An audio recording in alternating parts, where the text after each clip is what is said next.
Mayoral Memo with Matthew Dickerson from Dubbo Regional Council. Hello everyone and welcome to this week's Mayoral Memo podcast. On today's show we'll discuss the continued expansion of the School of Rural Health here in Dubbo. We'll also look at some of the major outcomes of this week's council meeting, along with acknowledging some of our region's finest citizens who were recipients at this year's Dubbo Day Awards. Good morning, Matt. How's your week been, mate? It's been busy, actually. I feel like getting towards Christmas, things do get busier. But Yes. the Christmas parties haven't actually started yet, and that seems to make things even busier. But I think it's that thing about the old joke, the world would stop if there wasn't a deadline to make.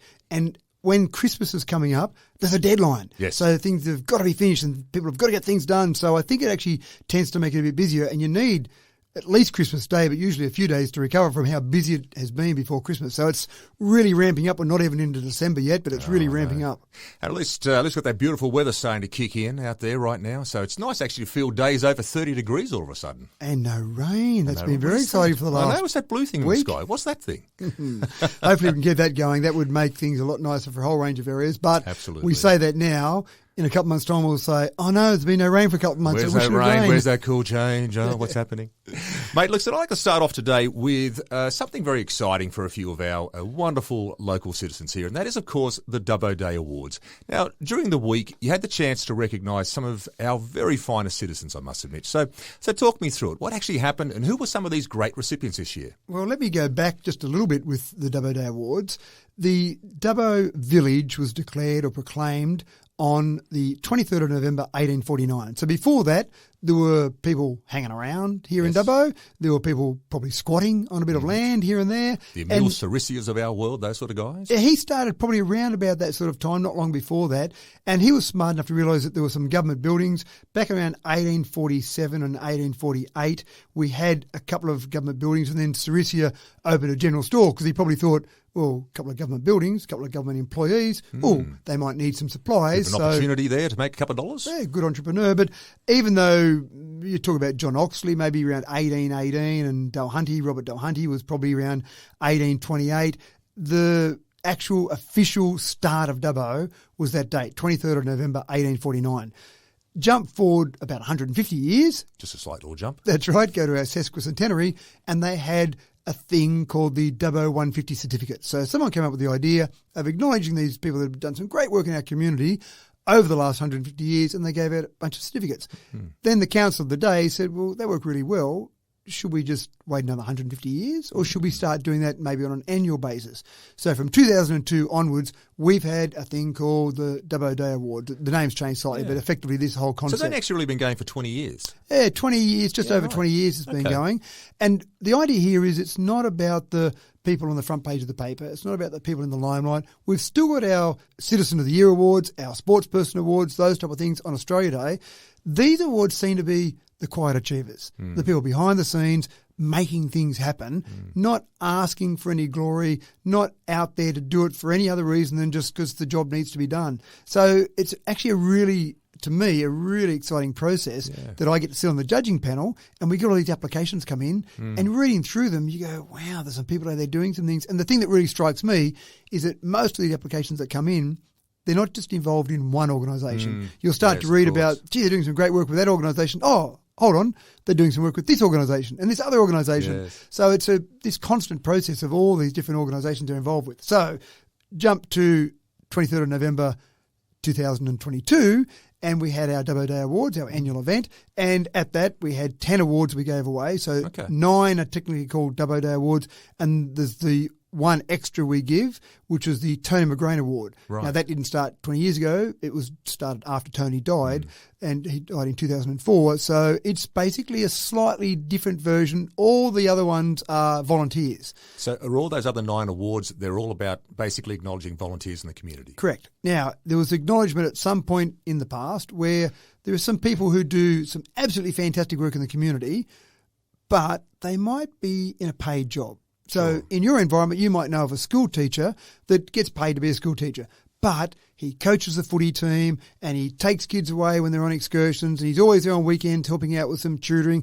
And you know they're just doing all this extra work. They're not being paid for it, but it's kind of part of their paid employment. So they introduced the Tony McGrain Award as a slightly separate award to the Dubbo Day Awards for people that are in paid employment that are doing some fantastic work, and they're probably volunteering with some other things as well. So this year we had the one Tony McGrain Award, which was normal, and then 9 Dubbo Day Awards. And that number can vary a little bit. There's a bit of flexibility in that because some years you get lots more applications than other so it years. depends upon the nominations and applications. It does, yeah. So we try and be a bit flexible there. There is a maximum cut-off, but normally you don't want to have more than, say, 20 given away there. It becomes a bit meaningless if everyone gets one, but you just vary that depending on those nominations. But again, there was one, and someone joked about it afterwards, there was one when I was reading out the citation for each person as they were collecting the awards on the night, reading out the citation, all the different things they've done, and there was one that it went for about a page and a half. Is that right? And I actually got about halfway through it, and I said, look, I'm really sorry to this person, really sorry, but there is so much stuff you've done here. I'm not going to read out everything you've done. We'll be here all night listening to all these things you've done. Let's just say you're a wonderful contributor. That's right. And she had a bit of a laugh about it, but that's the sort of thing that you see. It's just in that club and this club and that club, and wow, you've done all these different things. It's like the old line, if you want something done, go and ask a busy person. And that's exactly right. So I know 9 people to go and ask if I want something done there. You've got the nice little list there lined up now. That's right. But the other thing that's quite nice about it is we used to have this tradition, which has now been reintroduced this year, where we used to get former councillors involved as well as current councillors. So sitting around on the night, we actually had 3 former councillors involved. We had our current councillors, and they're the ones actually handing out these Dubbo Day certificates. Nice. So it just gives that nice bit of linkage back to the past to say, well, we as current councillors are here today, but we understand there was lots of work done by previous councils and councillors to get to where we are today. In fact, about 150 years of work that's been done because 1872 was when we were declared a municipality. So this is actually our 150th year of being a municipality, and that's when the first mayor was elected in 1872. You don't have a mayor for a village, but once it became a municipality, you needed a council and a mayor. So it was a nice night. It's really quite an uplifting experience. There were probably 50 or 60 people in the room there on the night watching these people get these awards. A lot of family members, I'd assume. And family members and friends, and then casual onlookers who wanted to just come and see, because it makes you feel good about the community. Well, it's inspiring when you meet these people. Well, it really is. It's actually uplifting, inspiring, and almost you feel a bit guilty. You think, am I doing enough? Look at what these people are doing. That's right. Maybe I should pick up my act and do a little bit more. So really nice event. I'd encourage anyone, obviously there'll be another event next year, that if you know someone who's out there doing something in the community, put an application in. It's one of those things that's confidential. That person doesn't have to know about it. And it's just that way of patting someone on the back and saying you've done a fantastic job, and keep the job going, I suppose, is the important part of it as well. Keep doing it. Now you've got the certificate, don't stop, which I'm sure these people won't. There is one more question, of course. Who won the Tony McGrain Award? So the Tony McGrain Award was won this year by Jeff Mann. Oh, that's wonderful. Yeah, and fantastic? Jeff obviously has done a lot of work in paid employment for things that involve his job, but it just seems like every single event where they've got an MC, every single event that requires someone sporting to commentate, there's Jeff there. So it's almost, if I turn up to something these days and someone emceeing it's not Jeff Mann, I think, Jeff must have been away or busy with some other function. All right, is he crook? That's right, yeah. So congratulations to all those award winners. Yeah, absolutely.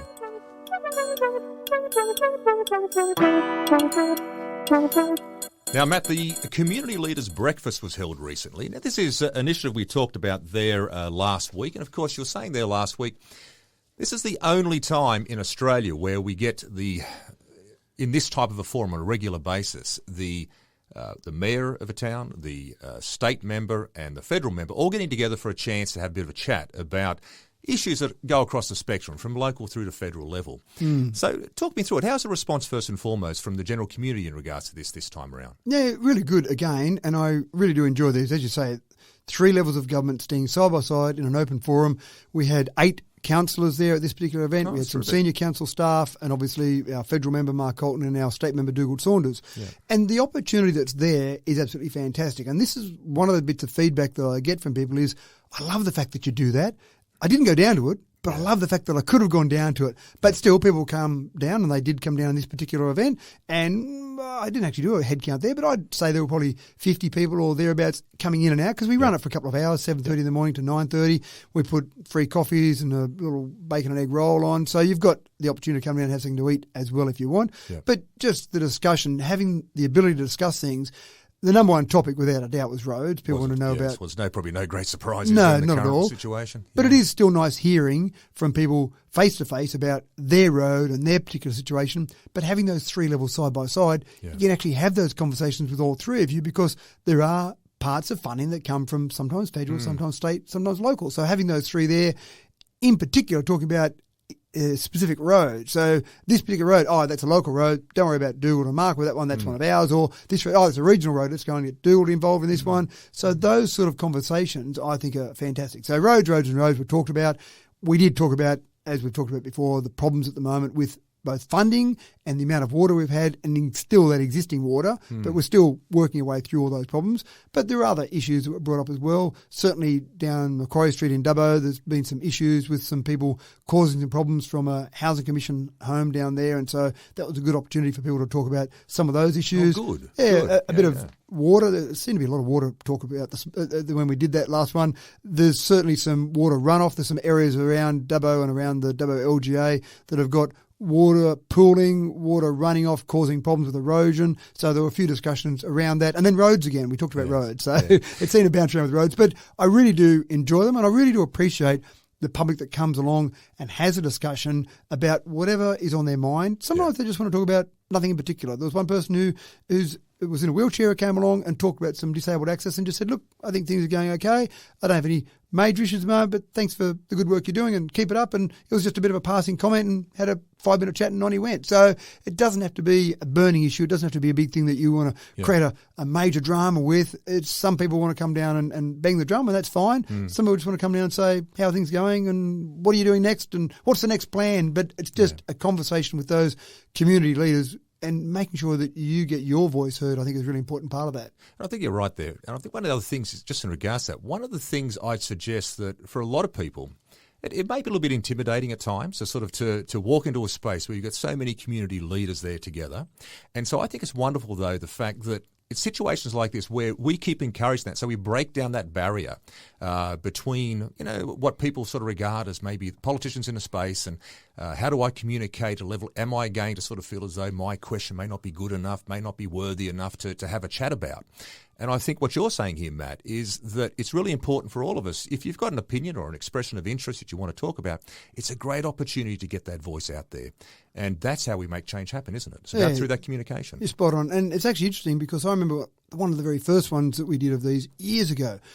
A woman came over to start to talk to me, and she said, I'm having some trouble with my superannuation. There's some specific issues around that.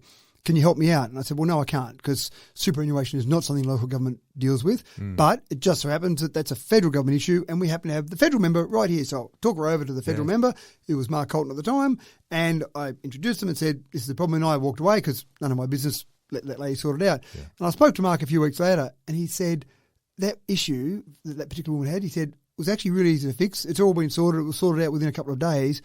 And I said, it's amazing that she had that issue and didn't come and talk to you. And he said that she actually said to him, you seem like a very nice gentleman, but your office is behind a closed door. Yes. And I always felt a bit guilty about walking into the office and wasting your time with my issue. But when you're standing out here in the open, it was just an open forum, I felt more comfortable coming along. So it's that sort of thing as well. So even though it might be intimidating, as you say, with all these leaders standing around, all these councillors and senior staff, that sort of thing, but at the same time, I think it can be very intimidating walking in through the door. You open that door and walk in, then everyone stares at you and, oh, wow, should I be here? But again, I would say yes, I'd encourage people to go and see. Don't worry about that closed door, but at the same time, those open forums give people that great opportunity. Absolutely. Great feedway. Now, during the week there, Matt, the local council meeting was held. Now, one of the things you talked about there in regards to the breakfast there was about the roads. Now, there's obviously, a couple of weeks ago we spoke about this on the podcast about Sheraton Road there. And it's interesting to note that one of the things that seemed to have come out of Thursday was that there seems to be some action happening in regards to maybe not necessarily that road, but potentially how that road's being impacted by some of the large trucks and those type of things are going on it. But it certainly sounds, looking as some of the outcomes from this, that there may be something here that council might be looking at in regards to trying to assist that road. You're spot on. And one of the things that's an issue there is that obviously in the past, before Boundary Road was opened up, traffic was all coming from the one direction, coming from the highway and accessing the schools that are along that part of Sheraton Road and obviously the hardware store and some of those businesses there as well. And so that kept all in one direction. Once Boundary Road was opened up, fantastic. That's 2 access paths to that one location. But then obviously that road between Boundary Road and the school area, that part of Sheraton Road, was in a very poor state of repair. And it had been that way for a number of years. I suppose it had more been highlighted once people could then access it going from Boundary Road.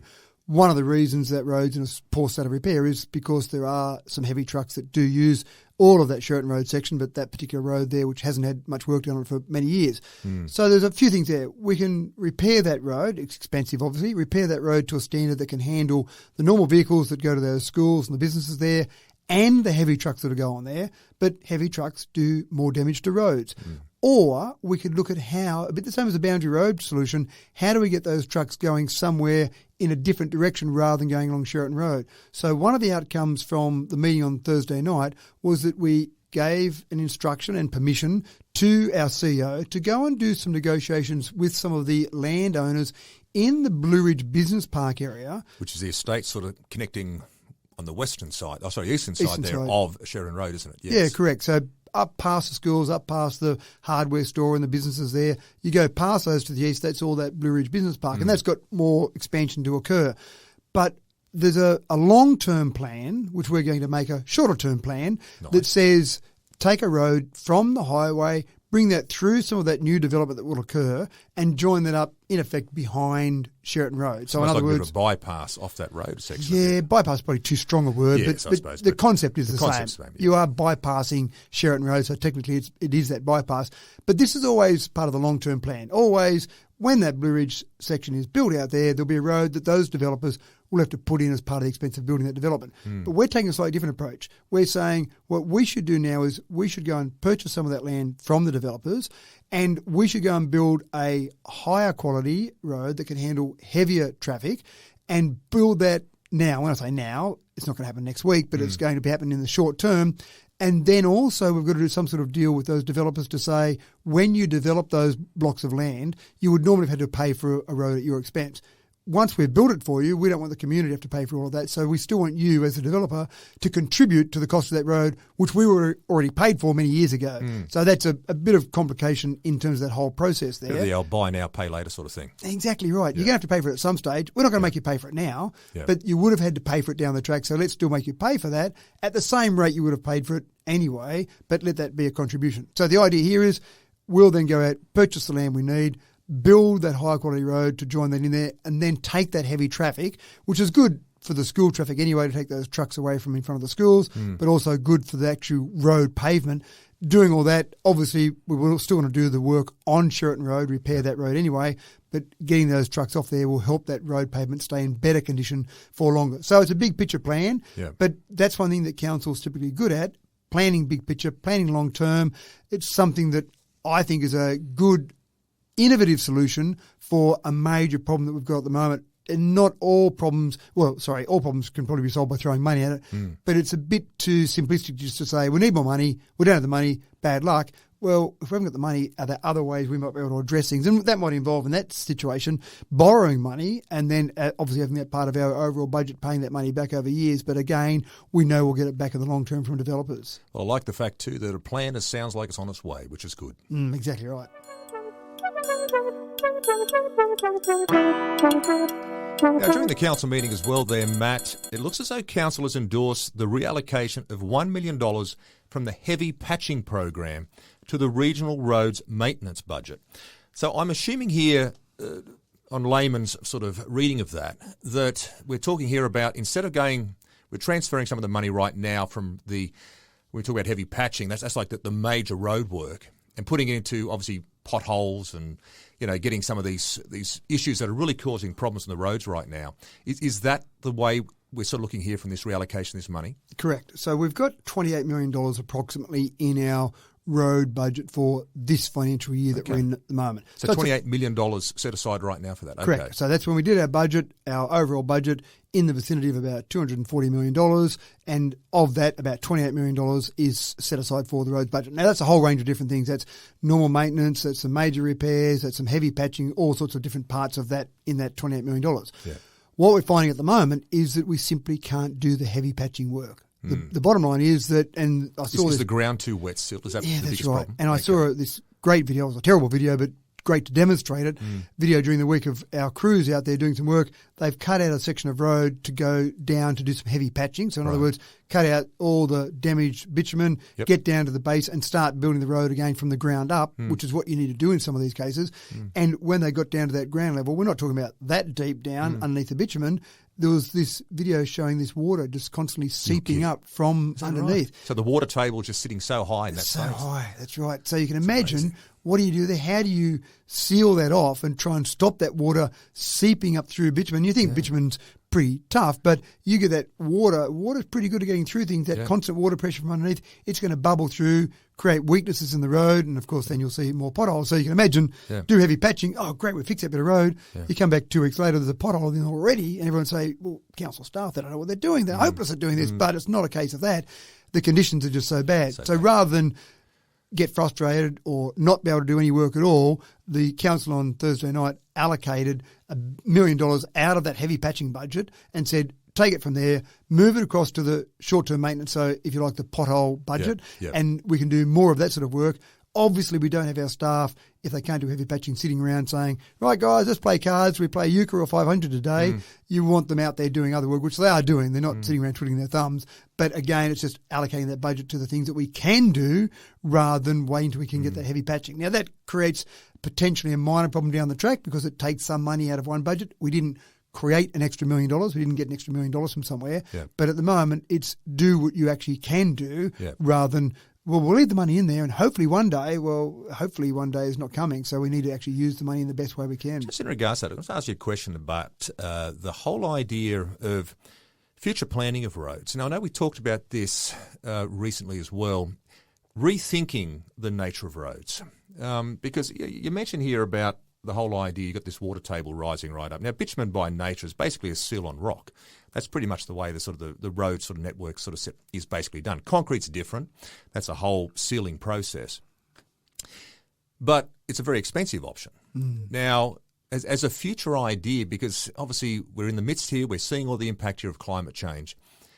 The way we've done our roads for so many years has always been a very traditional style of system, putting the rock base bound, put your bitumen over the top, seal it all in, and, by right, that should basically hold. We get the potholes occasionally and we'll fix them up. If this is what we've experienced the last couple of years, if this is going to be the norm, every couple of years we're going to sort of have to face this, what are your thoughts in regards to the nature of potentially changing the way we set up these roads? Is there any investigative research being done into how we can maybe change that? Sort of putting on here your technical sort of hat on and your knowledge in this area. So one of the discussions I've had with both the Premier and with Sam Farraway, who's the Minister for Regional Roads and Transport, is exactly that. Every council is screaming for more money, please. We need more money. But I did say to both those gentlemen, maybe it's worthwhile saying we've got some money to give for various roads, but we're going to actually keep back 5% of that money or some amount of that money, and we're going to give a research project to CSIRO or some expert in road building, because what you're saying is absolutely spot on. Is there a better way to build a road? Now, I've talked to some of the road experts, and when I see concrete roads, which we do see at various parts, if you're driving to Sydney, for example, or even concrete roundabouts, they're fantastic. That concrete seems to hold, roundabouts in particular. It doesn't seem to get that bitumen pushed up to the side on a normal bitumen roundabout. You see a concrete roundabout and it stays in its shape. But what the experts tell me is that the amount extra you pay for concrete is not paid back in the number of years extra you get out of the road. So, for example, let's say concrete road was 10 times dearer and you got 5 times as much life out of it, then it's not a good equation. If it was 5 times dearer and you got 10 times the life out of it, then fantastic. So concrete, although it would be a great option, it just seems too expensive at this stage. But there are other products, and at some of the conferences I've been at recently, there were some products that were being displayed, that were being advertised. Now, these were sales organisations trying to sell their products that actually talked about some of the things that you're talking about in terms of we're taking a different approach. Here's our product. Use our product when you're putting the base down, or don't use lime, use this particular product instead. And I know in speaking to our government, our state government, they did talk about some examples out of the Netherlands where they're looking at some things happening overseas to see whether we can apply some of those things to here. Just to throw another little spanner in the works there, when we get disaster recovery money, so some roads that have been damaged in the floods, the state government, we have a deal with the state government, all councils do, that says when we have $2.7 million worth of damage done to our roads or infrastructure, we can get that money back like an insurance policy. We're not paying into an insurance policy, but the state government says to the councils, oh, you had $2.7 million worth of damage done, or whatever the figure might be. Here's that money to go and fix those things up. Now, we've said in the past, well, that's fantastic, but if we just build the road the same as it was last time, the next same problem. That's right, the next rain event. But it's just like an insurance policy. If you said to your insurer, oh, look, my 3-bedroom house just burnt down, but I'd prefer a 5-bedroom house because I've got a couple of extra kids that I've had now, and the insurance company will say, I'm sorry, here's the amount you get. For a 3-bedroom. Yeah. That's exactly right. Yeah. But the state government's come up with a slightly interesting concept or slightly different concept called Betterment Fund. So we can get the disaster fund to basically build back the road or the infrastructure to the same level it was.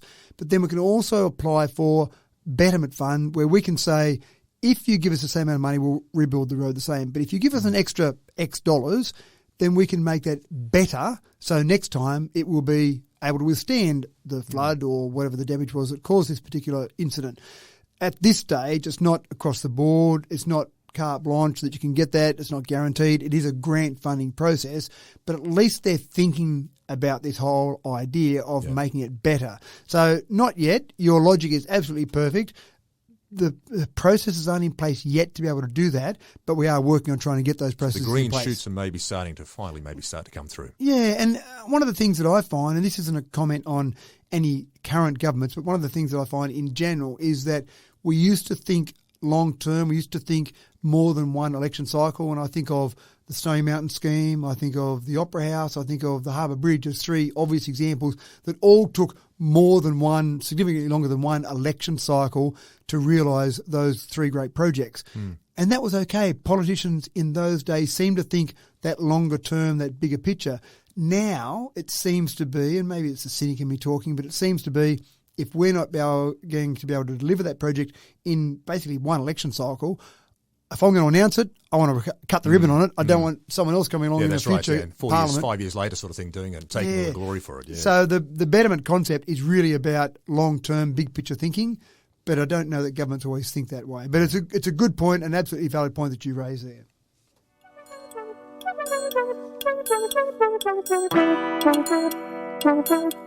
Now, there's a lot of those wonderful feel-good moments, I think, this week, Matt, because another one of those great feel-good moments that occurred, I suggest, was that there's been some significant funds given to a range of community groups during the week. So how does the process work again in regards to the funding arrangements, and who have been some of the recipients we've got? So this is one where people can put applications in, and these are various community groups. We've got criteria that people can read on our website, and they can see whether their particular fund might be applicable or their particular program, event, the club, for example, might be, whether it might be applicable for some of these funds. When they decide that, yes, we fit all the criteria, they fill an application form, tell us what they're going to do with the money, how much money they need, and that goes through to council. Now, our council staff go and analyse all that, see whether it matches criteria, et cetera, and then ultimately as the last step, it comes to council where we've got that information, a summary of the various organisations that it's been recommended to be funded, ones that might miss out, why they missed out, et cetera, and then at the final spot, which is what happened at the council meeting on Thursday night, councillors say, yes, we approve those expenditures on those particular organisations. We'll give the cheques out to those people probably in the next 2 weeks as a bit of a ceremony and congratulations. But what I like at those ceremonies is that I put the hard word on some of them and say, right, I've read your application. I know what you said you're going to do with it. But for the public here and the media here, tell us. We've just given you, it might be $2,000, it might be $500, it might be $5,000.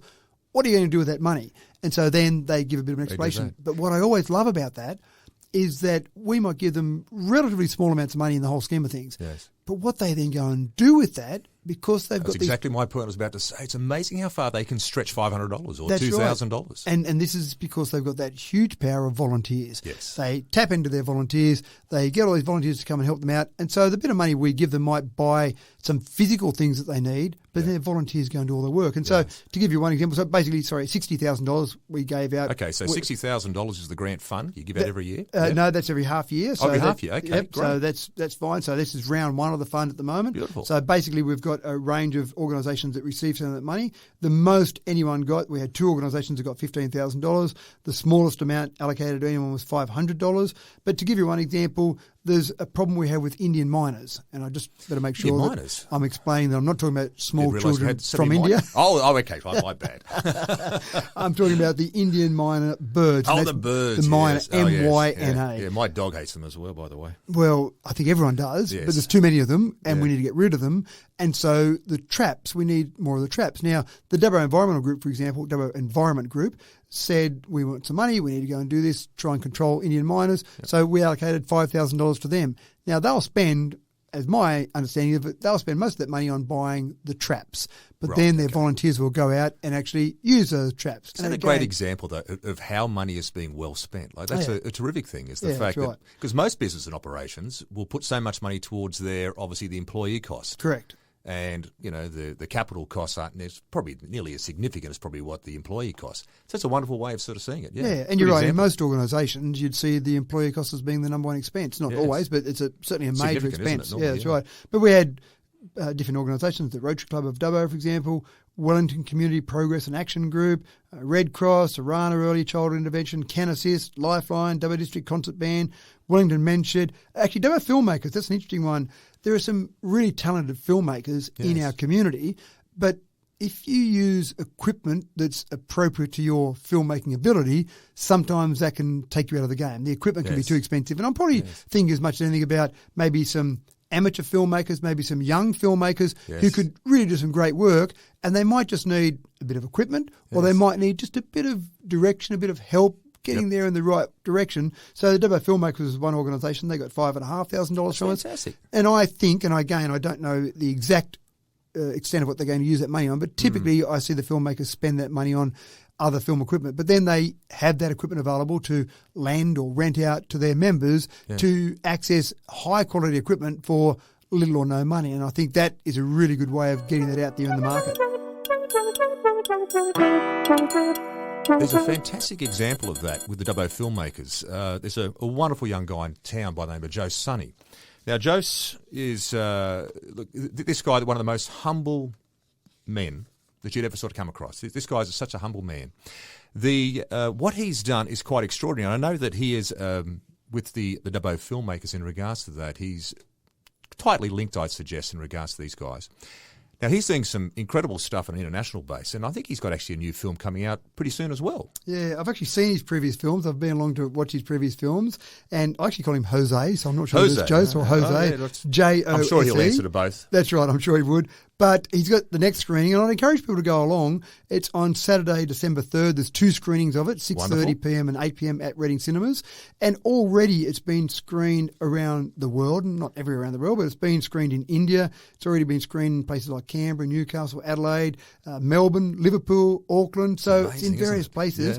And here in Dubbo. But you're right, that's a perfect example of someone who is a good, passionate amateur filmmaker. He's got his normal day job, does a great job at his day job, but after hours and on weekends and in various holidays, I'm sure, he involves various people. And I know it seems to get, each time I go along and watch one of his films, he talks to me about how many people are involved in it, how many actors are involved, and it seems to be growing all the time. So I think the first ones I watched were fairly short films.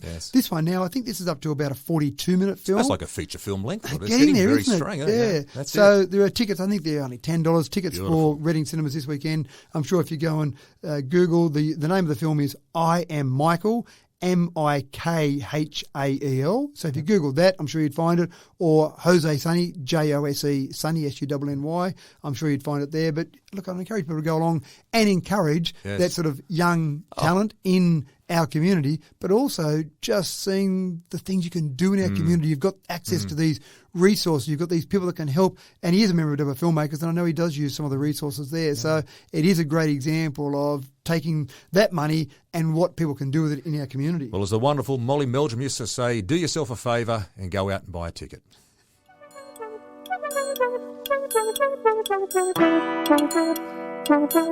I read with interest here that during the week, so getting back to the council side of things there for a second, there's been an expression of interest call for a licence agreement for 74 Wingewarra Street. Now, for those who don't know Wingewarra Street, this is the old City Bowling Club site, I think. Is that what the site is, Matt? Is that right? Yeah, that's exactly right. And so talk me through it. What are you looking for here? Because I thought council had plans here for a bit of a long-term development on this. Is this that's right. A long-term thought or is it short-term? And I'll go back a little bit. I'm not convinced it was the greatest decision ever of council to end up with ownership of that. And there's an organisation that came along and said, we own this particular building site here and we want some other land. And council said, oh, we'll do your land swap. And I personally wouldn't have done that if I was at council at the time. If someone wanted some land, I would say, we'll sell you that land if it was appropriate for them to buy that land. We'll sell you some land. If someone said, we've got a building here for you, would you like it? Then the first thing I would do is I'd say, well, do we have a strategy? Do we have a business plan? Do we have a use for that parcel of land or that property? And a bit the same as you as an individual, you don't just go and randomly buy a house unless you've got a plan for it. Am I going to rent it out? Am I going to move into it? Do my kids want to move into it because they're sick of living with me? A business is the same. You don't normally go and buy a random building just because. You normally have some sort of strategy or plan. So councils end up in the ownership, and I'm not criticising at all the organisation that used to own this. It's nothing to do with them. It was a council decision to do it. Yeah, they had the property up for sale and whatever it was, and council decided to jump in from the sound of that moment. Well, and again, sure, do that if you've got a strategy. They didn't have a strategy. So when we came along as a new council, one of the questions we asked in the very early days was, we've got the old Dubbo City Bowling Club. What are we doing with it? And the answer from our staff was, we don't know. There was a decision. So there was no actual plan set in place? No plan at all. There was a decision by the former councillors to acquire this, and again, ignore the method of acquiring it. That's not really relevant. Yeah. But once they got it, well, they thought we'd work out something to do with it, which again doesn't sound like a great strategy. So we've got to do that. We've got to go through that process and plan a strategy. Now, there are so many things. Sorry to interrupt you there. So at this point in time, the council still has no plan for that land. Is that the correct? So that's part of the process. We're doing a whole range of different master plans for different areas of Dubbo at the moment. Probably one thing we have missed over the last few years has been that strategic thinking, that long-term planning, that vision. We've got to do a bit of catch-up work in that. And this is another one of those areas. Now, we know there are so many things we're trying to do at the moment. There's so many things we're trying to catch up on.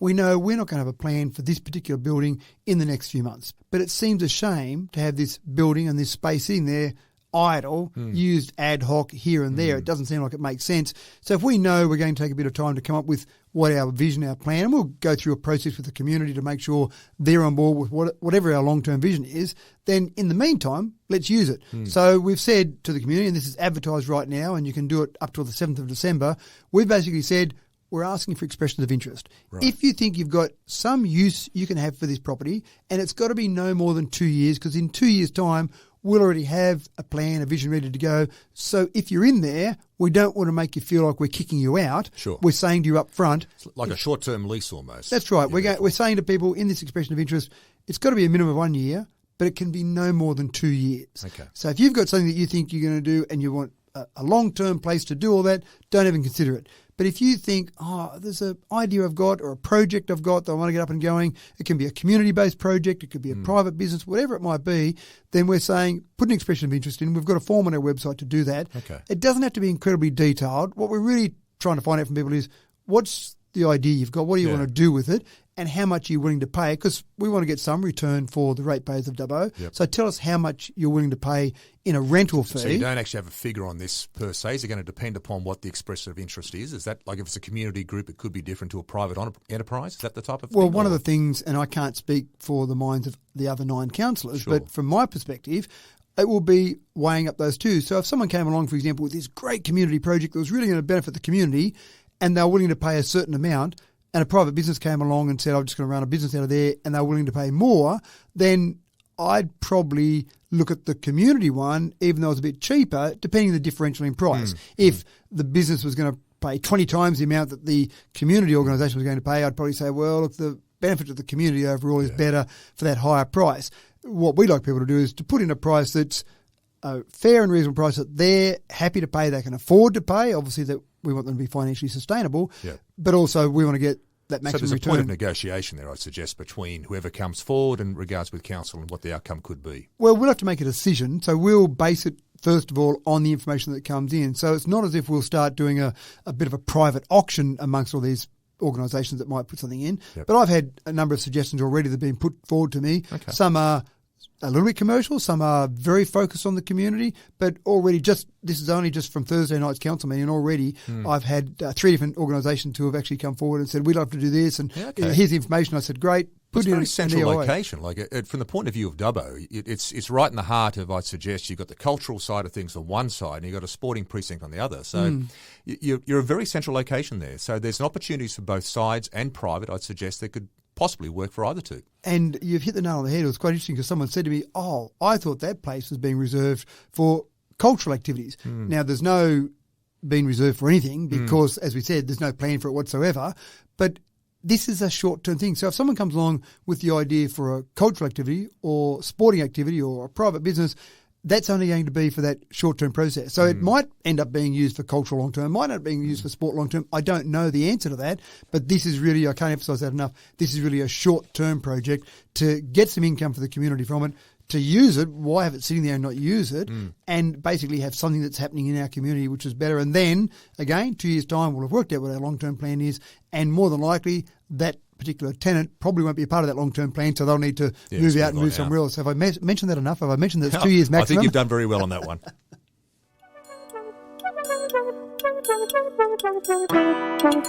Now, Matt, we're moving into an area here which is actually very close to my heart. You're moving into the teaching background here with St Laurence's Primary School had a Green Day during the week. This is a great little initiative, isn't it? So now you had the pleasure of going along there during the week, I'd suggest, Matt, to St Laurence's, that wonderful little school up there at the top of Tamworth Street. Yeah. So talk me through it. What was their little Green Day? What did they do? So they were very focused on climate change, what's happening with climate change, and they wanted to know about some of the council initiatives around that. And, of course, they liked the idea of looking at some electric vehicles as well. So the principal up there, Susan, contacted me and said, could you come along and talk to the students about some of the climate policies of council, but they'd also love to see your electric vehicle as well. So I ended up arranging 4 electric vehicles to come along. Oh, I brilliant. had the deputy mayor who also drives an electric vehicle. Excellent. He brought his along. He gave a bit of a talk as well, and I brought my car along, my wife's car along, and then another resident that I know lives up near there, I asked her to bring her car along. Yep. One of the things that struck me, and it was actually only as I was talking to the students about some of the policies of council, I looked around the room, and it's a primary school, so the maximum age there is about 12. And I was talking to them and I said, I think everyone in this room understands the type of things we've got to do for the future of this planet. You're 12 years of age maximum. So you've grown up with this discussion around climate change and around action. It's just become part of the norm, hasn't it? It has. And so, and I actually said to them, you are playing, the students in the room here are going to play an incredibly important role because the future is in the room, sitting on the floor, not sitting around the edge where the teachers were. Yes. The future is on the floor where that will be the norm. So they're 12 years of age. When they get their licence, I guarantee most of those kids will be driving an EV. Yeah. Most of those kids are accustomed to having solar panels on the roof of their house or their parents' house, not their house yet probably. Yes, that's right. But all these things that we're doing, the changes that we're making are just going to happen. Now, for people that are your age, my age, for older people, climate change is exactly that. The Things focus are happening. on change, isn't it? That really Exactly is the right. word change. So we we've have got to change what we're doing. And that's a struggle for some people. I speak to some people and they say, oh, well, I'll never go and buy an electric vehicle because I do this and this and this. And you go, well, you can do all those electric vehicles. One person said to me, I wouldn't have an electric vehicle because I drive on a farm and there's not enough ground clearance on an electric vehicle. Well, the electric vehicle is only the motor. That's the propulsion method. How much ground clearance you have is up to the individual model. And there are models out there that have got good ground clearance. But again, I don't want to focus on electric vehicles so much. But one of the things that really, I suppose, was interesting out of that was that it really actually started me thinking differently. And so I think teachers do a great job in educating students about the process going forward and things we've got to do, but those kids are going to drive it forward much quicker than anyone else. And I did talk to one student in particular. Sarah was there, and Sarah had a group of her friends there looking at some of the electric vehicles, and she was actually pretty up to date with her knowledge of electric vehicles and pretty advanced in her discussion around electric vehicles. She's only fairly young, but it was actually quite interesting just talking to Sarah, talking to some of her friends about all the things that she thought would happen and the changes that we'd see. Again, for them, it was the norm. So I'm really excited. It probably got me more excited than anything else about the future. I think the future of our planet is in safe hands when I look around that room and see what they're doing. The two ministers for the school got a chance to go for a ride in one of my electric vehicles, so we had a teacher in the car with me. We got permission from the school and council insurers for me to take a couple of kids for a ride. All sort of paperwork's been all signed that sort of off. stuff, that's right. So that was pretty exciting for those two students. Yeah. And then they're doing a colouring in competition now, and the winners of that colouring competition get to go for a ride in an electric vehicle as well. But again, even that, when those two students got back, I talked to one of them and said, now your job is to go and talk to the rest of your fellow students, because not many have been in an electric vehicle, and talk to them about the experience. And the one teacher that came along, he was pretty stoked and he thought it was pretty cool. Go for a drive in it. But it was a good day, a good initiative from the school just to talk about the Green Day. They all came dressed in green. I wore a green tie to get in with the theme of all the rest of it. But again, it's that whole thing about this is our future. We've got to just start moving down that path and not resist. And council, one of the big things with council is not just what we do on our buildings, not just what we do with our cars. We can influence, say, we've got 500 permanent employees of council. We can influence 500 people, but we should be influencing 55,000 people with our leadership and our lead direction. by example. That's what it's all about, isn't it? Yeah.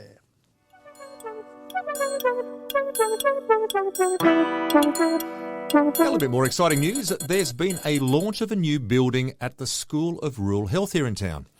Now, this operation, how long is this? Is this the Sydney University connection point for the School of Rural Health? Is this what we're talking about here? Correct. So now, how long has this been going for now? Because it started as a bit of an idea for the Sydney Uni guys. How many years ago?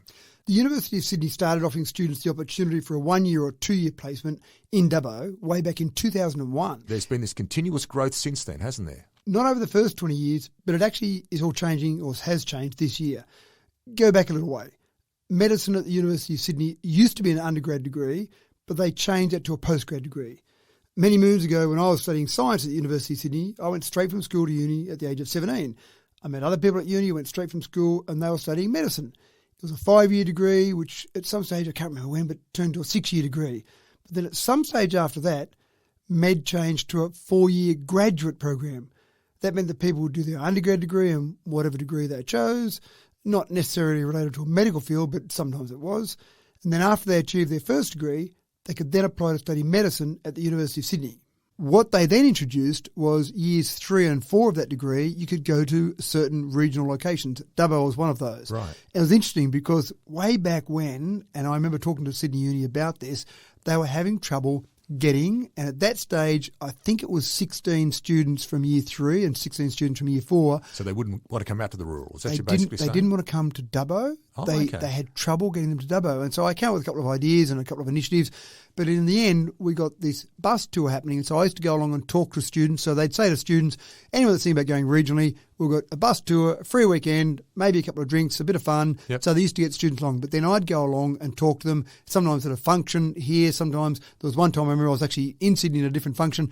We organised for the bus to be put up on the side of the road and we pulled all the students out and gave them a talk. Yep. And we used to bribe them a bit of merchandise as well, some nothing wrong with Dubbo that. coffee cups. There you go, put it in there. That's right. A couple of I Love Dubbo t-shirts. Exactly right, all that sort of thing. But I think the thing that impressed those students when I was doing that was that they'd never met a mayor. They probably didn't even know who their local mayor was because a lot of these students were from Sydney. So they had no real inkling about that connection. And so they were pretty impressed about the mayor bothering to come along and talk to them. And I used to give the mayor of Orange a bit of a hard time because they just look at Orange and Dubbo and I'd say, oh, look, when you have your discussion with the Orange mayor, and I knew that he didn't go along and talk to them. and then the students would start going, and I'd say, oh, really? Isn't the Orange mayor coming along to talk to you? Oh, I thought you students were important enough that the Orange mayor would come along. Look, the Dubbo mayor's coming along. But what happened from that, it just demonstrated them. I used to talk a lot about the things that they would see out here, and that bus tour would actually physically show them. Before they knew it, they were oversubscribed. So they were getting more students than they needed. So that worked really well, and that went on for a number of years. Then there was some lobbying being done, and I was involved in this as well when we used to go down to Parliament House in Canberra, lobby the various ministers of the day to get to the point where it wasn't just years 3 and 4, but it was the whole medical degree. And one of the things that was really strong in that lobbying was that the results that the students used to get were quite impressive from the regional locations. And I remember talking to a group of students one year, and the year 3 and year 4 students, the top 10 from all of Sydney Uni, in one of those years, I think it was 2 students, and the other one's 3 students out of the top 10 came from Dubbo. Is that fantastic? So out of a small cohort, out of several hundred students studying medicine at Sydney University, some of those students were here in the top 10. And what the students said to me was a couple of things. One, the study environment was great. It was a very relaxed, very nice study environment. Yep. But the other thing they found good, which maybe doesn't sound so good, but they used to get exposed to a range of different things. Don't you hear this all the time with it? Exactly right. In Sydney, there were particular things, and particularly emergency medicine, there were particular things they used to get exposed to more often than other things. But in regional locations, they just got exposed to so many different things, so many different illnesses. And again, that doesn't sound great from the health of our residents' perspective, but they used to get that exposure, so they found that better. And the teaching environment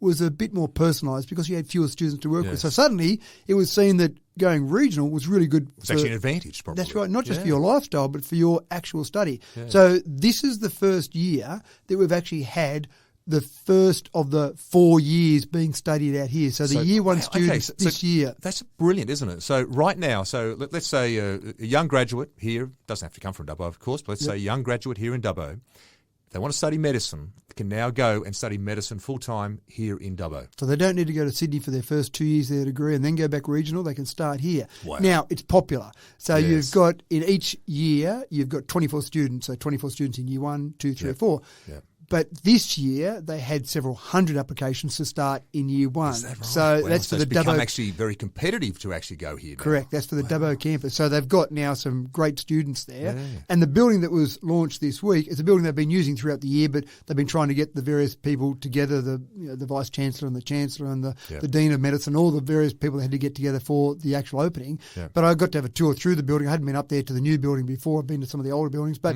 the new building, in terms of state-of-the-art facilities, was fantastic.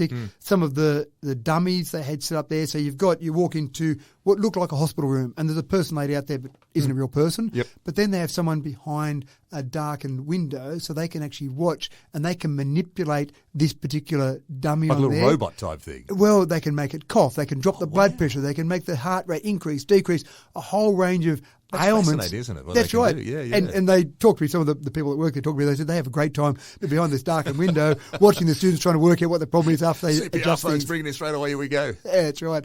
And even the exam, I talked to a couple of the students who were doing one of their exams later on that day, and they said the really tough exam was when they walk into the room, they have to read the chart of the person. They've got a certain number of minutes to be able to diagnose what's the problem and what to do next. Wow, so it's very realistic. That's right. That's the one that puts the pressure on them because sometimes they'll throw some curly ones in there as well.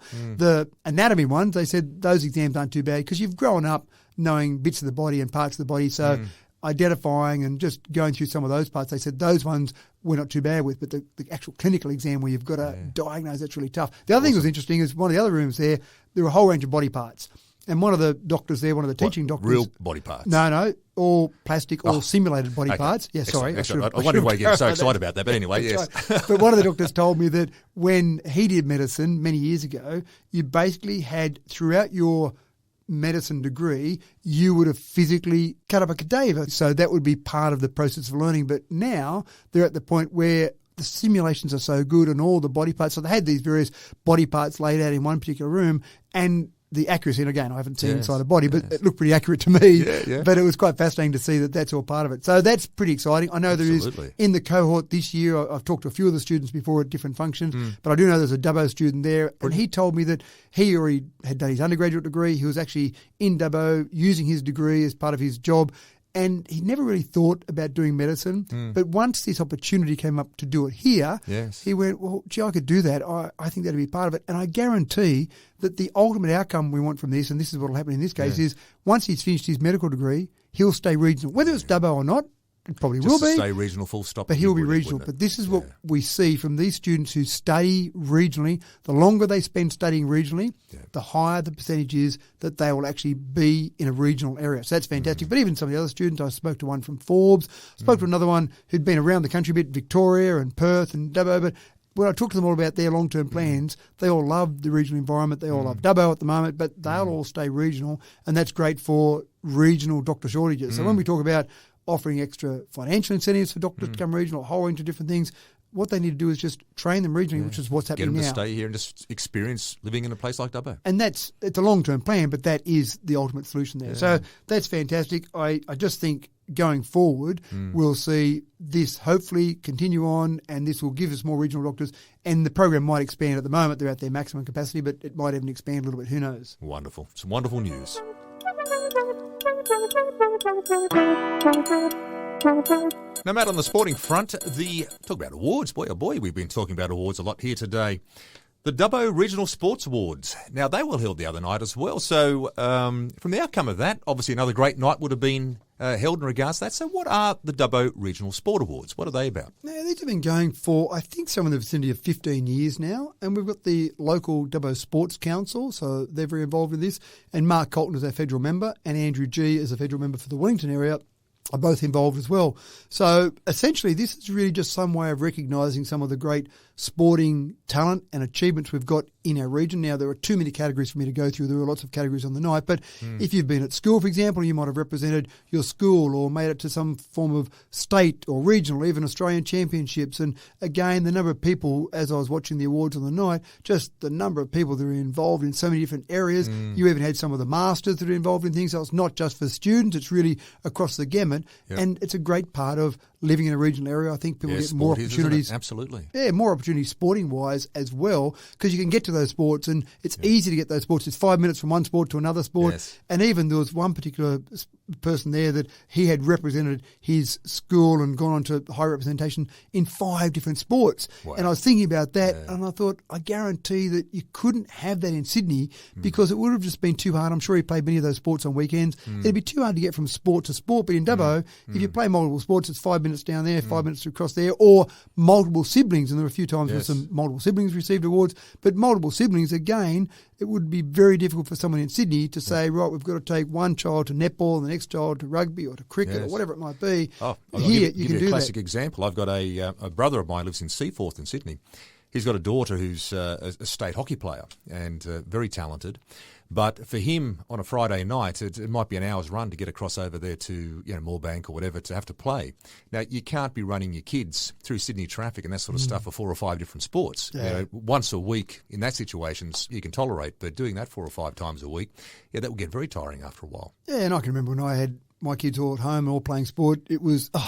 it's 5 minutes across from soccer to netball, and there's a bit of traffic on Saturday morning. The next 4.5 minutes. That's right. So it is certainly easier in that regional environment. But congratulations, a number of award winners on the night, and it just really, not that I probably was not thinking that way, but it just really demonstrated to me some of the incredible talent we've got, and across so many different sports, and even some of the probably the kids that I do know of or know their parents that I know have been going well in certain sports. When you see some of things laid out on screen at the actual awards night about some of their achievements, you go, wow, they really are achieving quite well. So congratulations to all those. Absolutely. It's again, that very positive environment, and what I also love is just how fit and healthy everyone looked there. So people sometimes criticise... Well, you wouldn't look out of place. Me, I might sort of struggle in that spot. Well, no, they look a lot fitter than me. But again, I think it's that thing, when you see an event like that, you sometimes see people criticising sport because too much money spent on it. But when you see how healthy looking everyone is, and then you look at the general obesity in society, for example, you say, well, there's got to be some advantage for these people in all the sport they're playing. It's obviously doing something for their health overall. So, look, good night. And that happens every year, and it'll happen again next year, and we'll see another great group of people that win a huge range of awards. Sure we will. Well done to all involved. Matt, a quick little question for you. I found the fact that this is coming through too from a viewer, and you might be able to sort of to fix this up for us. When you ring up council, there's all those last little footnote sort of points. When you ring up council, they'll generally ask for 2 things. They'll ask for your name and your date of birth. Now, is this something that still keeps going, or is this something that possibly may be changed? I've never understood this, and I didn't actually know it happened until just recently when someone told me they ring council, because I don't tend to ring council, I don't ring customer service at council. You're not ringing your own home, you don't do it very often, no, do you? That's right. And so someone told me they rang, and they were a little bit concerned, disturbed, affronted, I'm not sure exactly, but they weren't very happy about the fact that it was exactly as you said, what's your date of birth? And I just thought that was a bit strange. It seems like we've got customer service, and if you're focusing on customer service, why are you asking date of birth? Now, it was something that was apparently introduced in the last council. Again, I didn't know why. So we did, councillors did actually ask our general manager, our CEO, say, why do we do that? Is there any requirement? Is there any legal requirement? What's the point of that? It was introduced before, but who knows why it was introduced. And if we don't need it, let's scrap that. It just seems like something that you don't need to make the process harder for people when they ring up. And so we got the answer back that basically it had been introduced as a way to make it a bit more efficient for our staff to be able to look up details that you might need looked up about you. Do you need to do that all the time, though? No, and that was our point. You don't really need to do that all the time, so why do that? So in the end, we said, well, if we don't need to do it, let's scrap it. And then if you do go through a process and we need to look up something about someone, sure, you might need to ask it at some point in the conversation. But when it's the first thing that you're met with, then it just didn't seem to be sensible or correct. Anyway, so good news is that now from this week on, if you ring council, sure. Just be simply your name and what's your favourite football team. That's right. So Manly is the correct answer for that. Oh, well, there you go. But yeah, that's been scrapped now. And again, this is the great process we've got in place.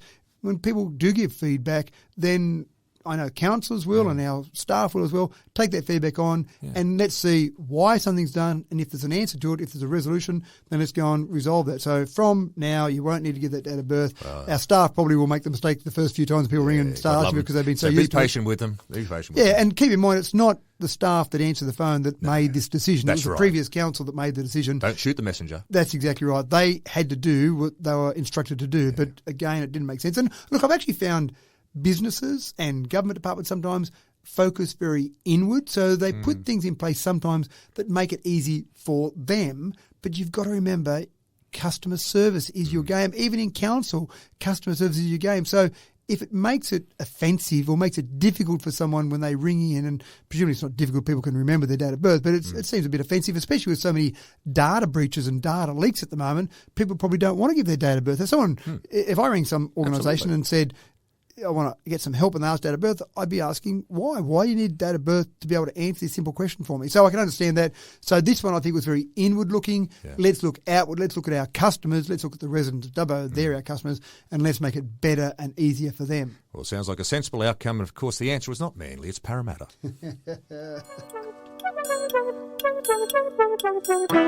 All right, Matt, it's that time of the week again where we're up to your Limerick. So what have you got for us this week, mate? Well, you did talk about Dubbo Day at the very beginning, yes, and it was a very exciting day. So I thought this week we'd focus on our Dubbo Day Award winners who are fantastic volunteers and do a fantastic job. So this week we celebrated Dubbo Day with an award ceremony worthy of Broadway. The citations did demonstrate how the winners were all great, for these volunteers helping is part of their DNA. Oh, that's definitely one of your best ones yet. Well done. Well done. All right, folks, that just about wraps us up for our Mayoral Memo moments here today, this week with our podcast. So until next week, everyone, take care.